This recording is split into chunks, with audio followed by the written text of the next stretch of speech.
যারা বলতেছেন যে জনগণ নির্বাচন চায়, জনগণ নির্বাচন চায়, জনগণ এই মুহূর্তে দেশের পরিস্থিতি অনুযায়ী গণতান্ত্রিক সরকার একজন দেখতে চায়, আসলে দেশের কোন জনগণটা আসলে নির্বাচন চায় এটাই আমাদের আসলে চোখে পড়ে না। একমাত্র রাজনৈতিক দলগুলো ছাড়া, অর্থাৎ তাও রাজনৈতিক দলগুলোর মধ্যে একটি প্রধান রাজনৈতিক দল ছাড়া এই মুহূর্তে দেশে আর কোনো রাজনৈতিক দল নির্বাচন চাচ্ছে না। তো নির্বাচন আসলে যা তারা যেটা মনে করতেছেন যে আসলে দেশের যে বর্তমান পরিস্থিতি বা সংকটাপন্ন মুহূর্ত, এই মুহূর্তে যদি নির্বাচন হয় তাহলে আসলে দেশের সমস্যাগুলো কেটে যাবে।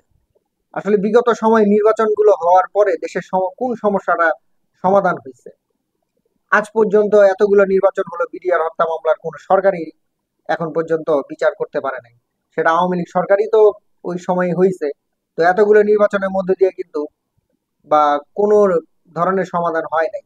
এর আগেও আমরা যেসব বিষয়গুলো দেখছি যে আসলে নির্বাচন হয়, সরকার চেঞ্জ হয়, কিন্তু সেই সকল বিষয়গুলো কিন্তু সমাধান হয় না।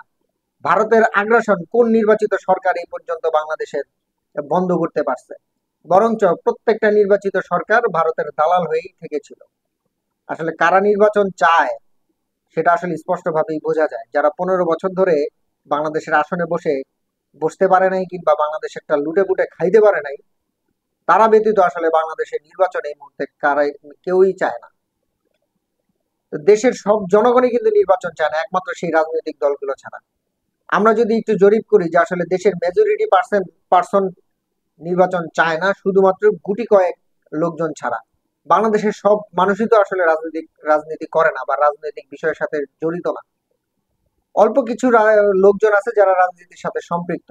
সেটা হিসাব করলে দেখা যাবে যে 100-তে 10 জন মানুষ হয়তো রাজনীতি করে বা রাজনৈতিক দলগুলোর সাথে জড়িত। এর বাইরে কিন্তু সাধারণ জনগণ শুধু পেট নীতির সাথে জড়িত। তারা দিন আনে দিন খায়, চাকরিজীবী করে বা ব্যবসা বাণিজ্য নিয়ে ব্যস্ত থাকে। তো এই মানুষগুলোই হচ্ছে, এই 10 জন মানুষগুলোই হচ্ছে নির্বাচন নির্বাচন করে। কারণ কি? তারা আসলে সৎভাবে উপার্জন করে খেতে চায় না।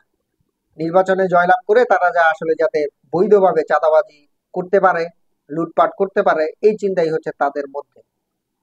তো আমি বর্তমান সরকারকে একটি উদাত্ত আহ্বান জানাবো যে জাতীয় নির্বাচন হওয়ার পূর্বে অবশ্যই যাতে একটি জনমত গঠন করা হয়, যেখানে আহ, গণ যেটাকে বলা হয় গণনির্বাচন, এটা যাতে হয় যে দেশের কত পার্সেন্ট মানুষ নির্বাচনের পক্ষে রায় দেয় এবং কত পার্সেন্ট মানুষ নির্বাচনের বিপক্ষে রায় দেয়। এটা আমি সরকারের কাছে উদাত্ত আহ্বান জানাবো, যাতে করে এই মতামতটি আগে নেওয়া হয় যে জনগণ এখন এই মুহূর্তে নির্বাচন চায় কি চায় না। এটা আসলে এই জাতীয় নির্বাচন হওয়ার আগে এই নির্বাচনটি হওয়া জরুরি। আমার এটা হচ্ছে ব্যক্তিগত মতামত। এটা যদি সরকার করে তাহলে আসলে বেরিয়ে আসবে যে কারা নির্বাচন চায় বা কোন পার্সেন্টেজ আসলে নির্বাচন চায় বা কোন মেজরিটি পার্সেন্ট নির্বাচন চায় না। এই বিষয়টি কিন্তু তখন খোলাসা হয়ে আসবে। তা আমরা দেখেছি যে আসলে বাংলাদেশের একটি প্রধান রাজনৈতিক দল প্রতিনিয়তই নির্বাচনের জন্য সরকারকে চাপ দিয়ে যাচ্ছে।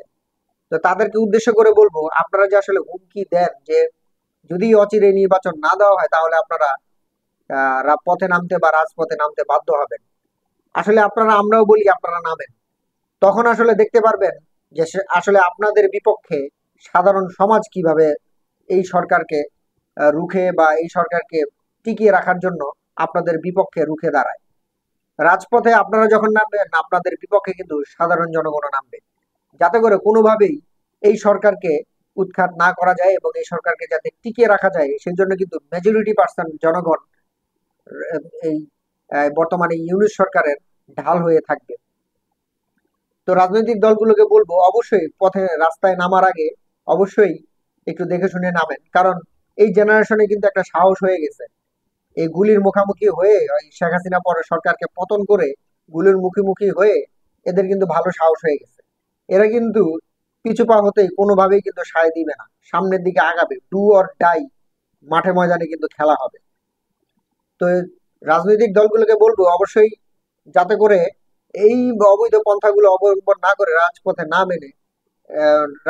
না নেমে জনগণের মধ্যে একটা বিশৃঙ্খলা সৃষ্টি না করে, রাজনৈতিক বা রাজধানীর মধ্যে একটা বিশৃঙ্খলা সৃষ্টি না করে জনমত কিভাবে সমর্থন করা যায় বা জনগণের সমর্থন কিভাবে পাওয়া যায় সেই দিকে চেষ্টা করেন। ছাত্ররা এখনো কিন্তু ট্রাফিক আইন মেনটেন করে। কোন রাজনৈতিক দল থেকে কিন্তু সেখানে গিয়ে ট্রাফিক আইন মেনটেন করা হচ্ছে না।